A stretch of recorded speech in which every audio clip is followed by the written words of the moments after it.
Hey, good morning, family.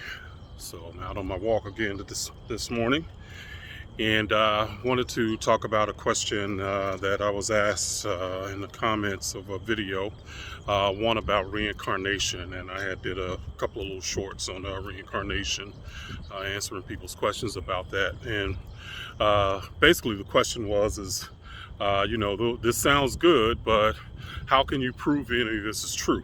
And which is actually, it's a really good question, and I can appreciate the skepticism from it. And but I answered the question, and this is what I basically said to the person that asked it was, so we can look at this from a couple of levels. So scientific level, and then we can also look at it from the spiritual level, and then also from the way the ancient Africans looked at it.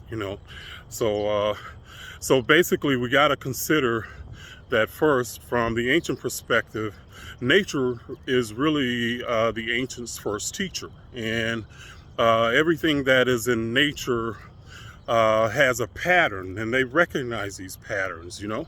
So they would put these ideas, and this is what the ancient Cometians and Egyptians did. They would basically over thousands of years, they would formalize a lot of this stuff.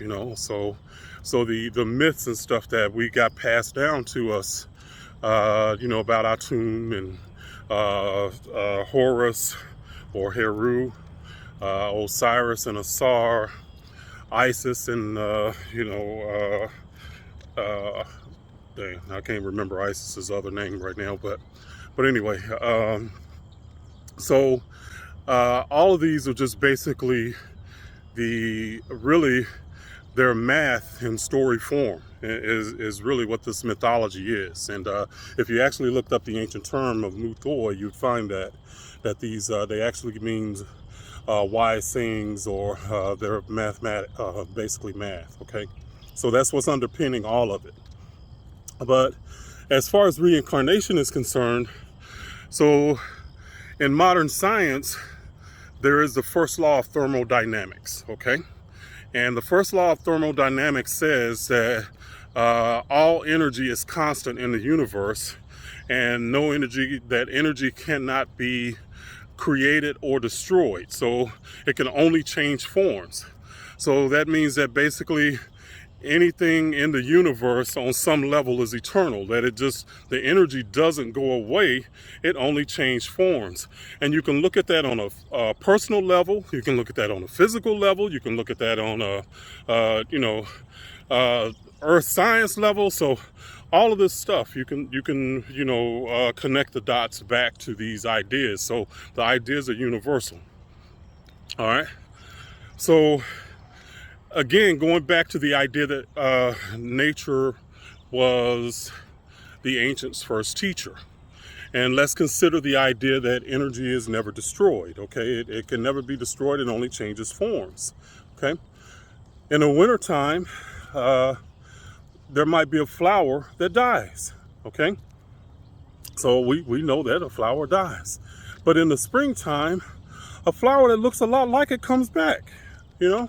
So it might not be, and most likely it's not the same flower, but it is a flower.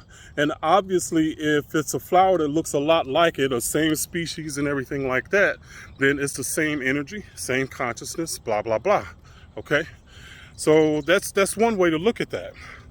Well, the ancients had this saying, so that's really a commonality in nature. It's a universal principle that, again, that's something that we call dies here on this plane of existence of Earth.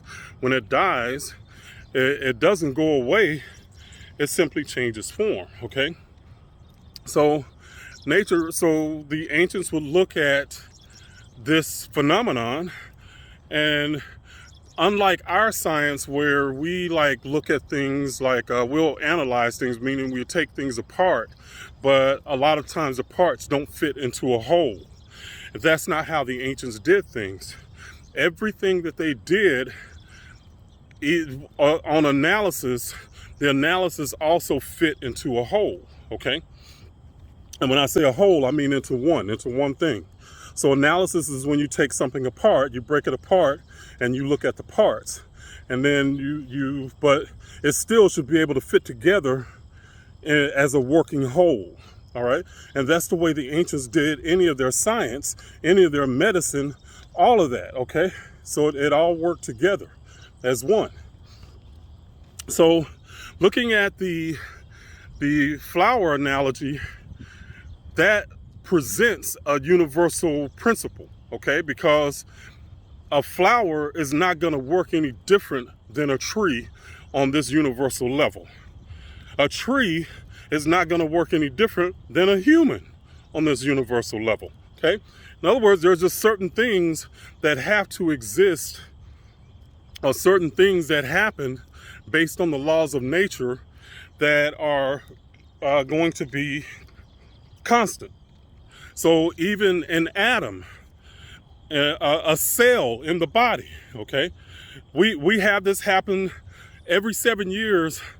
Our body completely turns over, or the cells in our body, all our organs and everything completely turn over essentially every 7 years. Well, we know every day that there are cells that die when we take a shower or take a bath. We leave a dirt ring, or can leave a dirt ring, all right, in the bathtub, or dirt in the shower, okay? Those are dead cells that you washed off your body, okay, and dirt, but the cells are in it too. So so you're just like the flower, that cell died, and then another one replaced it, okay? So same energy, same consciousness, okay? So that, again, is just a natural phenomenon that we're talking about here. So our physical body doesn't work, when we're talking about universal laws, our physical body doesn't work any different than nature, because we are nature. That's what the ancient Africans were saying, is that we are nature expressed, or we are God expressed in human form. A tree is another aspect of God expressed in human form, okay? And I'm using the term God, but they didn't use that idea. But at any rate, we have to look at these things from, in that way, it really becomes common sense. And the idea that we can die and go to hell becomes nonsensical when you can look at it from the aspect that we are nature, and we're going to function just as nature does as human beings. So we can reincarnate into a different body. So we go to sleep, in a sense, we die. And then when we wake up, we're in a different form, okay? We're in a different body. So that's just a natural aspect of how nature works and how the ancients looked at it. So nature became the ancients' first teacher. So it ends up becoming to where, when you look at the idea this way, it's just common sense and intuition. The idea as above, so below. The idea of correspondence, okay? Same concept, correspondence, as above, so below. So just like something in nature above can work below. Oh, and I needed to interject here the idea of correspondence, meaning as above, so below.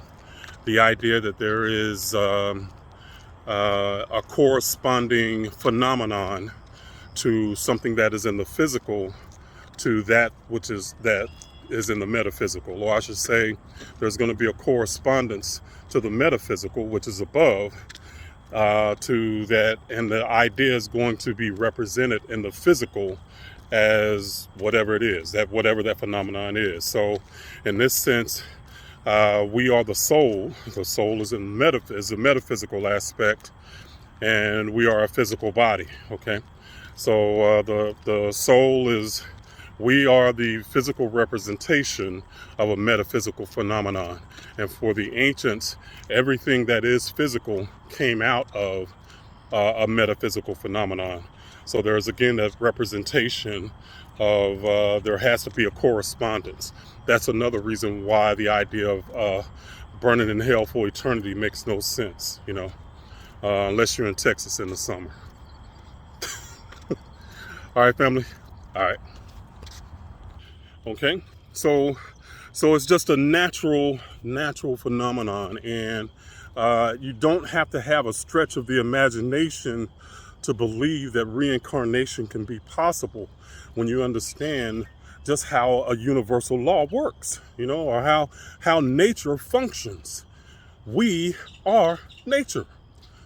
Okay, so Western science in a lot of ways, it puts us separate from nature. That's not how the ancients did it. Okay, we are a part of a whole. We are the ocean in a drop. Okay, we are a drop in the ocean. Okay, that's how it works. So everything works together. So we can analyze the drop, but it has to fit somewhere. you know that's the way that the ancients looked at it. Okay, so it's just not something just hanging out there, and we're like, okay, this part works here, this part works like this, but everything else works different. That's how modern science is. They want to say that an atom is going to work different than a cell, that a cell is going to function differently than a human being. But they will also tell you that a cell is going to have the same components as a physical body. It's going to have its organs or organelles in a cell. Okay, so as above, so below. The cell is below, we are above. Okay, so is a physical body. But all of that works together. So that's what I basically said to the person, is that if you just observe nature, you can learn. It's that simple. So it's not anything crazy or out of the ordinary to really consider the idea of reincarnation. The crazy idea is burning in hell for eternity, or just going into oblivion and never existing again. Those ideas in that context of energy can never be destroyed doesn't make sense. Okay? So reincarnation is common sense. All right, family? Hey, y'all have an amazing day, and I will talk to y'all later, okay? Bye-bye.